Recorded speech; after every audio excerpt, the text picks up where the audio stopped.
We said last week that we are in a race, and that it's not an easy thing to be in a race. We said in verses 1, 2, and 3 that it's easy to be weighed down, to be beset or tripped up, to be wearied, and to be faint in our race. We can see the trials that we're going through as too hard, to where we might be tempted to give up, or at least maybe not work on our walk with the Lord as thoroughly as we should. We also said in verses 5 through 11 that sometimes that chastening can weigh us down, and that it's sometimes hard to endure chastening, but that's exactly what we're called to do. We're to endure chastening and hard things in our life, knowing that they all come from a loving Heavenly Father who is doing it for our good and not to be mean. Right? God is not a mean God. God is a loving God. And verses 5 through 11 say that even if God brings hard things into our life, it's because He's a loving Father trying to shape us and discipline us into what we ought to be, knowing that we're not there yet. Now, again, that doesn't mean that the race is easy for everybody. And it doesn't mean that it's hard in the same way for everybody, right? In any kind of marathon race, you see people that are struggling and people that seem like they're just out for a morning jog. I don't understand the second kind of people. I identify more with the first kind of people, right? In that race, that struggle. But like in any sport, it's always great when the veteran runners or the veteran players or the veteran whatever help the younger ones. Anytime you have an NFL team, you're thankful for the draft because you get some young guys, you need that, but you also are hoping you got some veterans on the team that can help train some of those younger guys on what they should do, because the NFL's different than college, and so on and so forth. You understand the idea. When you go on a job site, it's good to have somebody who's been there a while. The guy that go talk to Bruce over there, go talk to the guy that knows stuff. It's always good to have that guy on the work site. And the same is true for Christians, that it says in Romans 15:1, we then that are strong, and again, you can put yourself in that category because you're stronger than somebody else in this room. It might be you're stronger than Ella in the faith because she doesn't have faith yet, but you're stronger than somebody. We that are strong ought to bear the infirmities of the weak and not to please ourselves. That's Romans 15:1, and it kind of sets the tone for what I'd like to talk about this morning. We that are strong, if you have any kind of faith, that you ought to take it as your personal responsibility, not to live the Christian life for yourself and to make sure that you're okay, but in that race to help other runners, in that fight to help other soldiers, in that work to help other laborers, and not please ourselves. We ought to be in the business of one another and helping other people to grow. I want to encourage you this morning to find other believers to disciple and to help. I'm involved in discipleship. There are Christians that I'm specifically helping to grow in the Lord. And it's my hope that they would then take that, what they're learning, and talk to somebody else about that. And that they would then disciple, that there would be, so it sounds like a pyramid scheme. Yeah, if you want to call it that, that's great. That's terrific. What a great way to put that. That there would be people at the top and people at the bottom, and then we're trying to teach people. Now the difference is, with a pyramid scheme, they're all about money. And whether people put money in the plate or not, I don't care. What I want people to do is to be more like Jesus Christ. And with Christ at the head of that, that's what we should all want. And so I want to encourage you to find some other believers to disciple and help. Parents, your big disciples, your huge disciples are your children. Those are the ones. And you say, well, my children are grown out of the house. Pastor, they're not like your kids that are 4.5 are ready to are still kind of really under your scrutiny and discipleship. And I say, well, listen, 5 of my kids are under my discipleship, and in 10 years, 5 of my kids are going to be under my discipleship, and in 20 years, if I'm still alive, 5 of my kids are going to still be under my discipleship, because that's the biggest task that God has given me to disciple and help my children. For you senior saints, and again, I'm just not going to look at anybody when I say you senior saints, whoever you are, lest I offend anyone, there are younger Christians who would be benefited and helped by your encouragement and discipleship. And maybe I don't have a lot of time. No, but you have some time. I live too far away. Yeah, but we have phones. You don't have to do it very often, but maybe it's not very often. Maybe it's once a month. But is there some other Christian? Look around a little bit. See, is there another Christian in this church, or maybe not in this church, that you can encourage and help, that you can invest in? I'm not talking about generally. I'm talking about specifically. Is there somebody that's, hey, God has given me that responsibility. That's a Christian that I'm going to help. I'm going to disciple. We're going to figure out a Bible study. I'm just going to call, text every once in a while. Hey, how's it going? What Seth talked about this morning in Sunday school, to be an accountability partner. I'm going to be that for somebody. A senior saint. Can you find someone who's not yet a senior saint that you can help to grow? Young Christians, can you find some people that can help you grow? See, maybe there's somebody here and they're like, well, here's Brian, and he's like, well, I don't know what I'm supposed to do. I don't know what that even looks like. And maybe Brian, it's going to be hard for him to go and find. I'm not trying to pick on Brian, but Sandy did give me $20 to pick on Brian. You picked on everybody else. You had this coming, right? Yeah. But maybe Zach would say, hey, Brian, do you think we could get together sometime and help? And Brian would be like, well, you're not going to say no to Zach, right? You're not going to say no if somebody comes and asks you to help. You're probably going to say, well, I don't know what I could do, but something. You can tell your testimony. You can talk about the things you've learned and the way you've grown. And so let me just encourage you as a church, before I even start my message, as an older person, wherever that is for you, to find someone who's younger. As a younger person, wherever that is for you, to find someone who's older in the faith or otherwise. And be intentional with this one anothering that we are to be involved with. So that's what I think this passage is talking about. And there's some debate on whether it's talking about helping yourself or helping others. I think that I can make the case pretty strongly that this is talking about a one another issue here in this passage. And so we have, first of all, the command to help in verses 12 and 13. We have a command to help. Notice verse 12. Wherefore, lift up the hands which hang down, and the feeble knees, and make straight paths for your feet, lest that which is lame be turned out of the way, but let it rather be healed. He speaks of these body parts, and I think, again, it's still on this race analogy. We get wearied in the race. The more you expend energy, the more you work, the more that you get tired, and you need that refreshing. He quotes Isaiah 35 in this passage, and he talks about, again, three different things. One is the hands which hang down. I think it's talking about maybe in a warfare analogy, that the hands they can't hold another weapon. They can't do anything in the fight anymore. And there are some people that have been in the fight for so long, they're ready to drop their weapon. They're ready to quit. Maybe it's because of the chastening. Maybe it's because of they've gotten some persecution. Maybe it's because they just feel like maybe their prayers aren't being answered. And they're ready to drop the weapon of prayer. They're ready to drop the weapon of putting up. I'm just so tired of fighting against sin. I'm ready to just give in. What are we to do? We are to lift up the hands which hang down. Hands are a sign of strength and ability. For the Christian that says, I just can't go on any further, we as Christians are to lift up the hands which hang down. I'm reminded of the story in the Old Testament of when God made a promise. He said to Moses, as long as your hands are up, this is a touchdown thing, I guess, but I don't know what it was like. It was like this or like this, whatever it was like. When your hands are up, the Israelites who are fighting below with Joshua will win, and when they fall, then the Israelites will lose. And obviously Moses wanted Israel to win, and he's holding his hands up. But I don't know about you, if you've ever even tried, like, I don't lift weights, but I'll just grab a bottle of water and maybe another bottle and I'll just hold it there. You know how long you can do that? Not long.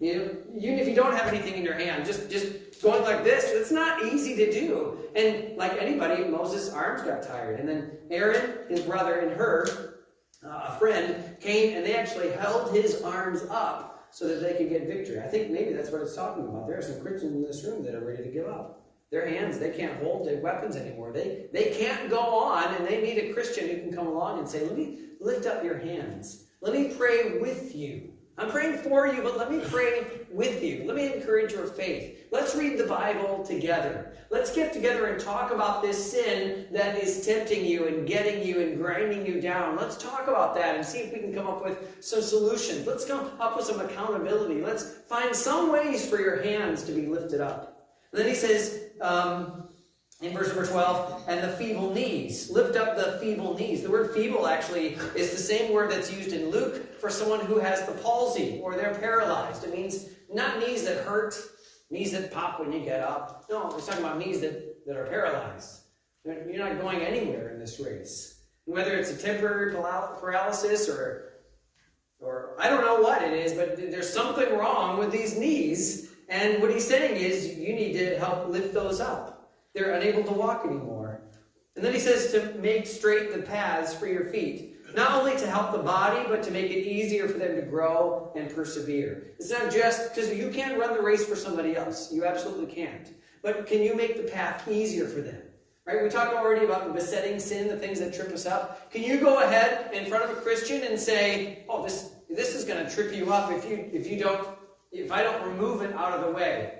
They have a bad experience. You can come and help put context. One of the things that I've been privileged to do as a chaplain is something called CISM, which is Critical Incident Stress Management. And what we do is we go into a debrief setting and we go around the room and we start talking about this event that happened that is tempted to, if we don't address it, to bring up to what happens is when we have something really hard happen to us, we remember it in a certain way. And usually that's negative, right? Traumatic things, and maybe you can only think about this one thing. And of course, Satan likes to come in and makes it sound like it's even worse than it is. And what we do in a CISM debriefing is to bring all of the people that were involved around and tell a different story. And to say, yes, this bad thing happened, but this is what's going on over here, and this is what was going on. The EMTs were doing this, and the firefighters were doing this, and this is some of the background. And I, as a chaplain, can go and say, I got to talk to the family. And even in the midst of that horrible thing, we can actually bring out some of the good that was happening so that everybody there leaves with not the worst thing that ever happened, but some positive things that came out of it. And so you as a Christian can do sort of the same thing. Somebody's going through something really hard, and you can come, and I'm not talking about putting a positive spin on it. I'm saying to take away the distortion that Satan wants to bring to make this seem like it's the hardest, worst, never going to get over this thing, and say, but God is the factor. You're not factoring into all of this. God's the one that can make this for your good. God's the one that's bringing chastening in for your good. So let's talk about that, right? That's what you can do. You can remove some of those obstacles. You can make those paths straight so that your brothers and sisters can run that race and not get tripped up or not get worn down. We have to understand the struggles of other Christians. We all have unique backgrounds. We're all in this room very different from one another. We have a different way that we grew up. We have different levels of intelligence. We have different ways that we came to Christ. Some of you came to Christ as a young child. You grew up in a Christian home. Some of you came to Christ because you needed to. I mean, everyone needed to, but you needed to, right? It was bad. And Christ had to come and get you kicking and screaming, and you're so glad he did. But that's the way you came to Christ. It wasn't as easy as somebody else's. And we all have that different background. It's the way that we think about the world. Now again, is there enough common thoughts in our church? Yeah, I think so. I found that. I found that people that think way, way differently than what our church thinks, they just don't tend to stay around very long. And hopefully they find another church. And that's great if they do. But whether that is or not, there's a lot of differences. And so we need to understand that it's not as easy as just like, well, this is what I did, and that worked for me. Why doesn't it work for you? Well, there are a lot of different nuances that we need to understand about each other and have a little bit of compassion and a little bit of grace when it comes to those things. We're not asking, again, to make excuses for other people. There's still a way that Christians ought to behave biblically. There's still a standard of holiness that God holds us to, and thankfully the Holy Spirit will help us to achieve. And it's not my standard of holiness that you're trying to live up to, it's God's. But I'm also striving in the same way you are, so we're not excusing sin. We're not letting, it's not a loving thing to let people stay in their carnality, but the call is to do something to help people and not just to criticize, right? What's wrong with your hands? Why are they hanging down? Come on, buck up. Now, I had some hard things go on in my life, and I did it. You can do it too. I didn't have any mentor or someone who was discipling me. Yeah, well, maybe you should have. Maybe you'd be a better Christian today if you had that. All right, what's wrong with your knees? You can get up. You can do this. we get so critical at times instead of just understanding, like, I don't know why this is hard for you. I don't know why this race is hard for you right now, but I'm going to try to understand it, and more than that, I'm going to try to be used by God to help you to grow so that you get where you need to get, so that you can get just a little further down the path. And so what God calls us to do is to lift up those hands and to help those feeble knees and to help make that path straight, to do what we can. There's a lot we can't do, right? There's a lot you can't do. But there's a lot you can do as well. What can we do? Well, when it says lift up the hands, again, to be the strength for people who don't have strength, to get together in prayer, people that are struggling. It's not enough just to call and say, I'm praying for you. Maybe you should say, can I come over and pray with you? Can I come over and, you know how great it is to hear other people pray for you? Maybe you've never had that before. Hopefully on Wednesday nights you've heard people pray for you and pray for your family. And hopefully when you hear other people pray for your family, the other people that aren't praying also say amen, like, Lord, that's what I want too. And just to know that there are other people praying for you, that really means a lot. That's a real good way to lift up hands. Not just to pray for them from afar, but actually to pray with them. Maybe to meet physical needs. Maybe it's just as simple as, they don't feel like God loves them, they don't feel like anybody loves them, and then you show up with some cookies or a pie or something, and maybe that's just something that to meet some physical needs, or that you come over and do some chores. I'm just going to come over and do your laundry for you. I'm just going to come over and clean your kitchen. I'm just going to come over and we're going to fix whatever that is that you've been talking about. This is just an extra burden. You know how it is, don't you? Like when you're spiritually beat down, isn't it true that like any little thing that's also going wrong is like a big deal? And Satan's kind of like, yeah, God doesn't care about you because there's no blowers at work. Or whatever it is. And like, well, I can't do anything about this part, but I can do something about that part. I can help meet the physical needs. I can do that. I can't do all of this, but I'm just going to lift up your hands. You still have to hold the weapon. You still have to run the race. I can't move your knees for you, but I can lift up your knees so that you can move forward. We can encourage, we can find out where people are weak and help them in that. Lifting up the feeble knees, we can carry other people in prayer. And again, when we think about the idea of feeble, meaning the same idea as palsy, I think about that story in the New Testament where there were 4 men who had a friend, and that friend couldn't get himself to Jesus, but they put him on this bed, and they each grabbed a corner, and they took that bed to Jesus. And when they got to the house where Jesus was, they couldn't get in, remember? And, we weren't going to push people out of the way, but they were still desperate to get their friend some healing. And so do you remember they went up on the roof and they tore up the tiling and they let their friend down? And Jesus, if you notice in the story the words, because words matter, if you notice the story, Jesus says when he saw their faith, he said to the man, your faith has healed you. Your sins be forgiven, your faith heals you. And the man got to walk. Why? Because those 4 men did for their friend what he couldn't do for himself. And maybe there's some people in this church that need you. All right, it's not just like it would be nice to have some friends. It would be nice to have some help. They need you. They're maybe on the cusp of walking away, quitting. They're right on the edge of giving up on the whole thing. You don't know, but you can be used by God if you'll take the focus off of yourself, not to please yourself. Like it says in Romans 15:1, but to look at others and say, I need to find some hands that I can lift up. I need to find some knees that I can strengthen. I need to find some paths that I can help make straight. Again, removing obstacles. Some people are plagued by worries. What can you do if somebody's worried? You can remind them of God's good promises. You can help put some context to what they're worried about. We get in our own heads, and the things that we're worried about, that thing is not maybe going to happen. It's definitely going to happen. And all it takes is somebody else coming along and being like, no, it's not very likely that that's what's going to happen. I understand why you think maybe that would happen, but let me give you a different story that would help you to contextualize what's really going on here. You ever been talking with somebody and they're bitter at somebody else or angry with somebody else? And you say, well, what did they say? Right? They were telling me this and this. Well, what were their exact words? Well, their words were, I'm a little busy today, but maybe tomorrow. Not, I don't care about you. I'm too busy for you, right? Oh, well, sometimes just asking that question of, okay, what's really going on here will help a person get over whatever Satan's attacks are trying to get them to do. Do you understand what I'm saying? Like, God can use you to help somebody else through the Spirit to get over whatever obstacles are tripping them up.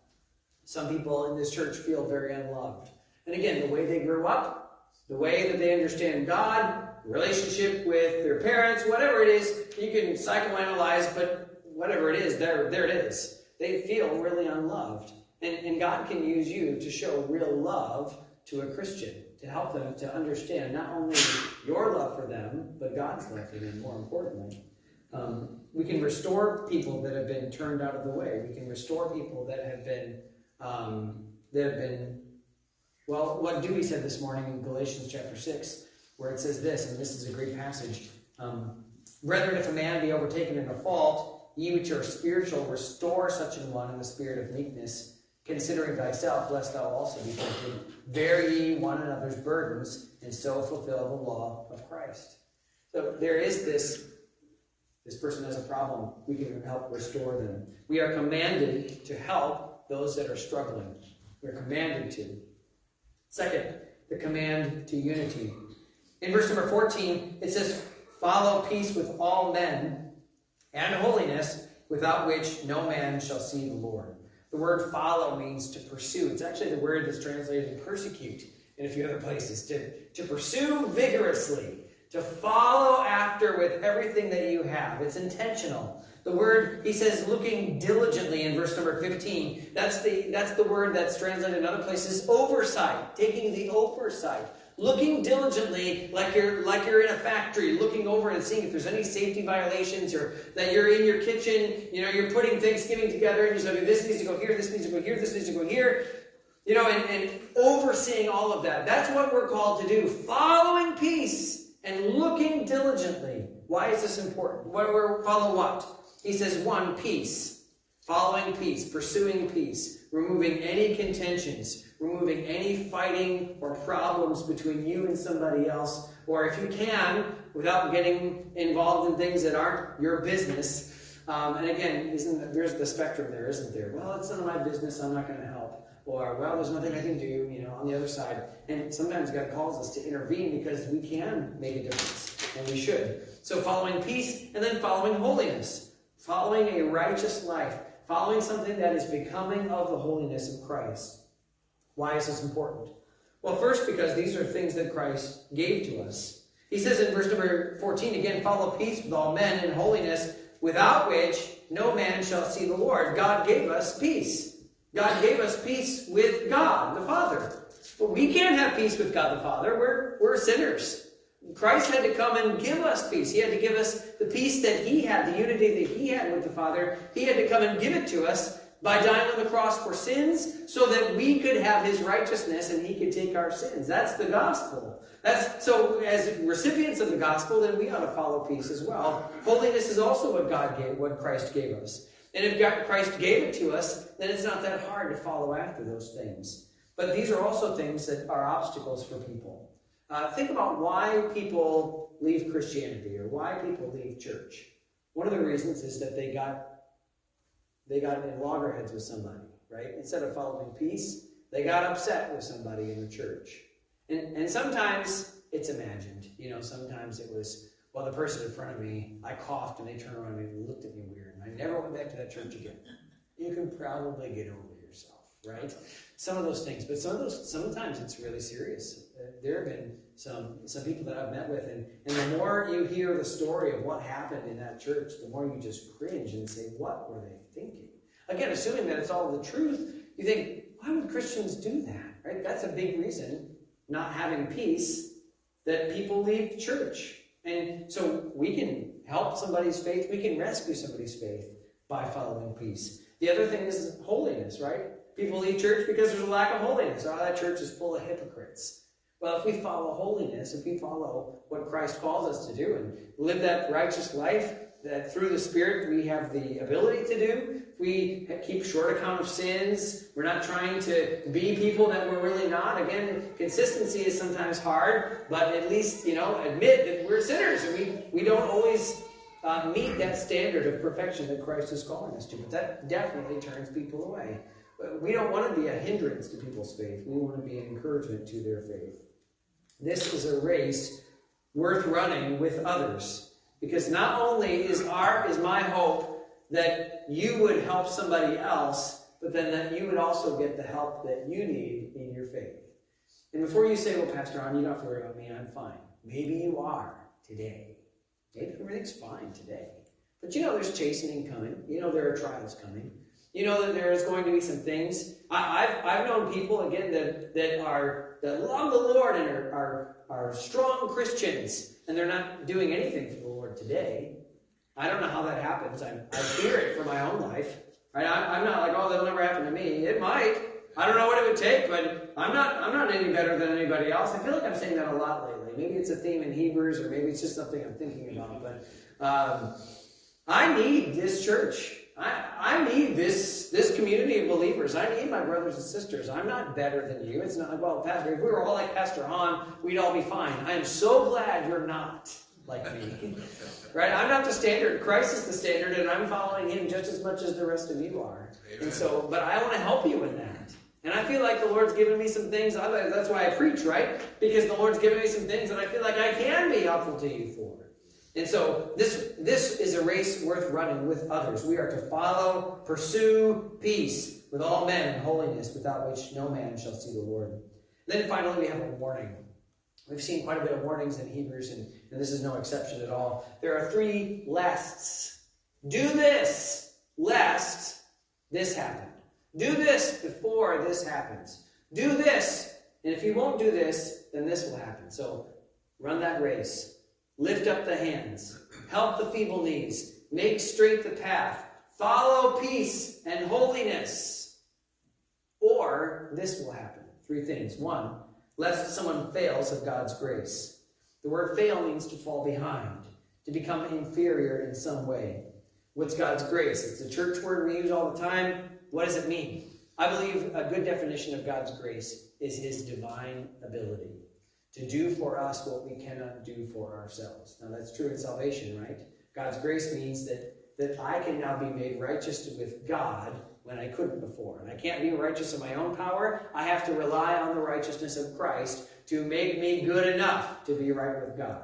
Amen. That's God's grace. But you also know that God's grace is available for every Christian. That it's not, hey, Christian, live a better Christian life. It's a constant, I cannot live the Christian life. I need the grace of Christ to do for me what I cannot do for myself. And God's grace is always available. His strength to help us. This person did not just fail in the Christian life. Everybody fails in the Christian life. In fact, you cannot live the Christian life in your own power. This person, in their failing, never reached out and took of the grace of God. They failed to get the help that they needed from Jesus. You probably worked with some people in the past that seemed like they were good workers, but they were not very good at asking for help. They would just kind of do things on their own and hope it worked out. And eventually management got tired of them and quit. And the manager would maybe even ask you, why don't you help them? Well, they never asked for help. They never reached out for the grace that was available to them. And as Christians, if we don't go and see if we can help other believers, they will fail of God's grace. They will fall behind, and they will not reach out for the grace that's freely available to them. Do you know that there's no reason at all why any Christian in this room can live as close, I don't know how to say this, as spiritual a life, as holy a life, as the greatest Christian that you can think of? We look at people like Paul and D.L. Moody maybe, and other great, Adoniram Judson and Hudson Taylor. We say, those are giants of the faith. You know what they have that I don't have? Well, we're going to say, well, probably education or a background. No, you know what they had? They had grace. And they took of God's grace and they did great things for God. And you know that you have this exact same grace. God doesn't have different versions of grace. What plan are you on? Oh, yes, no, you only get this little bottle of grace. No, the same grace is available for everybody. And anybody can grab that grace and do great things for the Lord. But if we as Christians don't point people to the grace of God, to reach out for that help, to be able to say, no, you cannot do this on your own. Okay, someone who's worrying. That's an amen. We'll count that. Someone who is struggling with the sin of anxiety and worry, it's not enough just to be like, stop worrying. What we need to tell them is God's grace is available to help you to not think about this problem in that way. We can not just to be like, hey, real Christians don't worry. That's not very helpful. You know what's helpful? God's grace is sufficient for you to help you to overcome the anxiety that you have about the problems. That's real help. And if we don't do that, if we don't lift up those hands, they'll fail at the grace of God. What will happen if they do that? Well, I think the second one is tied right in there. Lest someone becomes bitter. Again, verse 15, looking diligently, lest any man fail the grace of God. Second, lest any root of bitterness springing up trouble you, and thereby many be defiled. Lest someone becomes bitter. If we're not careful, then the root of bitterness might spring up. It's this idea of a little seed that starts to grow. And maybe it starts off as hurt, which happens to everybody. Everybody gets hurt. But with that hurt, you water it with a little bit of unforgiveness. And that turns into a twisted story that's not really the way that it happened, but the longer it goes, when you haven't forgiven or taken care of it, it becomes a story that you were done wrong intentionally. They knew better. They could have changed their direction, but they didn't. And there's malice for them when you did nothing wrong, and it grows into this story where you're the hero and the other person was the bad person. I'm not saying this happens in every case. I'm just saying from personal experience. I think from personal experience for all of us, we know how this story goes. It's a twisted story. That turns into a twisted perspective. That turns into anger. That turns into resentment, which goes into bitterness. That's what bitterness is. Bitterness is when you think about somebody else and think, why they should have done it differently, and I'm still mad about it. Whatever happened, it happened in the past. It happened a long time ago. There's nothing they can do about it now except ask for your forgiveness if you'll tell them. And if we're not careful, somebody else might take that hurt and it might grow into bitterness. And this will trouble them. This is, unless any root of bitterness springing up, trouble you. The word trouble means to crowd in. It'll grow until it's too big to handle. And I've met some embittered Christians that there was a chance for them to get it taken care of. There was a chance for them to change the narrative at some point, but it's too late now. I'm not saying they're beyond the grace of God, but I just know hearts get hard real fast. And if we don't deal with it early, then that bitterness will crowd you out. If you deal with it early, you can have victory. If not, it'll take root. Now, the good thing about bitterness is if you become bitter, that you never affect anybody else, ever. And that's a real grace of God that, that's not what happens, is it? In fact, what does the passage say? Lest any root of bitterness springing up trouble you, and thereby many be defiled. Bitterness is a personal thing that becomes a public thing. There are some things that I think all sin, if not taken care of eventually, even private ones eventually become public sins. But bitterness is not only something that becomes public pretty easily, but it also is very corrosive.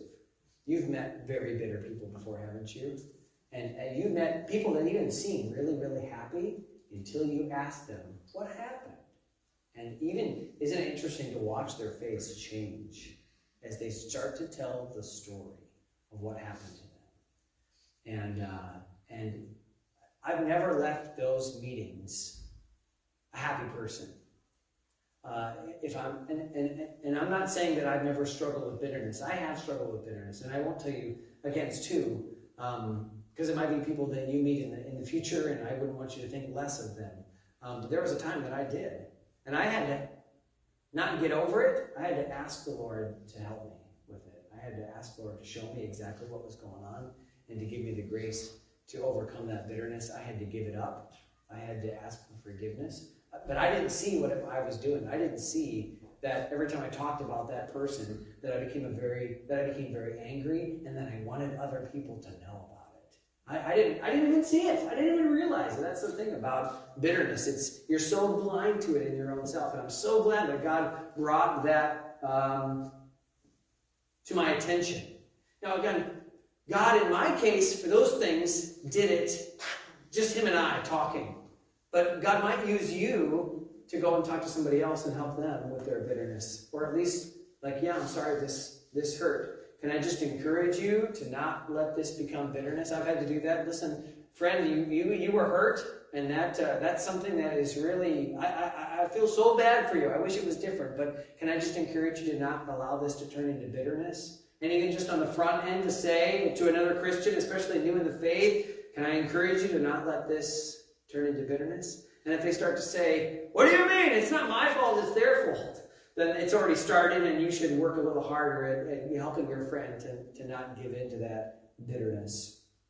And then finally it says, lest, in verses 16 and 17, lest there be any fornicator or profane person. The word fornicator, I think this is talking about, personally, and I can be wrong, get to heaven and find out that I'm wrong on a lot of things, but I think this is talking about a spiritual fornicator. I think this is talking about someone who is not consistent in their faith, someone who is looking for committing spiritual adultery, as it were. The word profane means to cross a threshold. And for a Hebrew, for a Jewish person, the idea of crossing the threshold, that was what they called heathenism. They're the people that you had to cross your door to get to them. That's kind of the way that they lived. And so what he's saying is not just that Esau was a fornicator, he was a spiritual adulterer, but that he was acting just like the heathen. Someone who adulterates their faith, someone who strays from the Lord.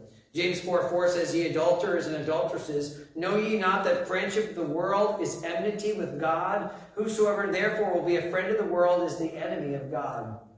And then he gives the picture of Esau. What is Esau? What did he do? Well, Esau, first of all, sold his birthright for food.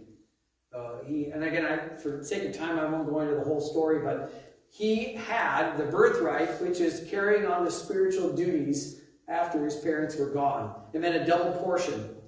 And he gave that up because of a temporary moment. He treated that birthright, that spiritual authority, the spiritual responsibility, he treated it as something that was worthless. And because of that, then he eventually had the blessing stolen from him. Now, it was stolen, but it was promised to him, it was promised to Jacob before Jacob and Esau were even born. When Esau was tricked out of it, it says that he repented. He was crying, Father, don't you have a blessing for me? He was looking for it. The problem is that he wasn't really looking for it. He wanted it, but he didn't really want it. He wanted the material blessing, but he didn't want the spiritual blessing. He didn't want to walk with God. Now, you could argue that Jacob didn't entirely want to walk with God right away either. We don't know, but because the first thing that Jacob does when he leaves his father's house is he builds an altar and says, God, if you'll support me and help me, I'll follow you. There was that heart that wanted to follow God, but with Esau there wasn't.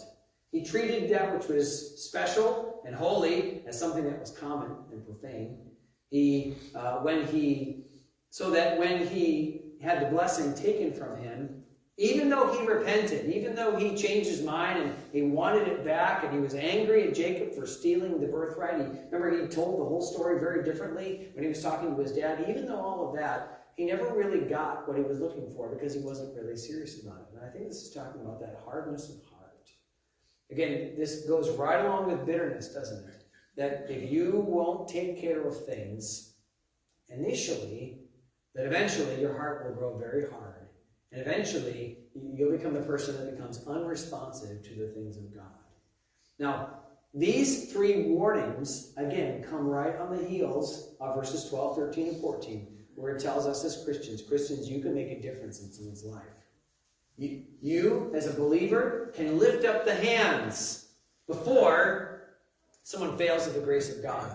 You can lift up those feeble knees before they become a bitter person. You can make the path straight before they become a spiritual fornicator and before they become hard of heart. God can use you in these ways. And whether you're here this morning, listen, if you feel this morning that you cannot be used by God in that way, then you have bought the lie of Satan, because if God's commanding it to all Christians, then his grace is available to do it.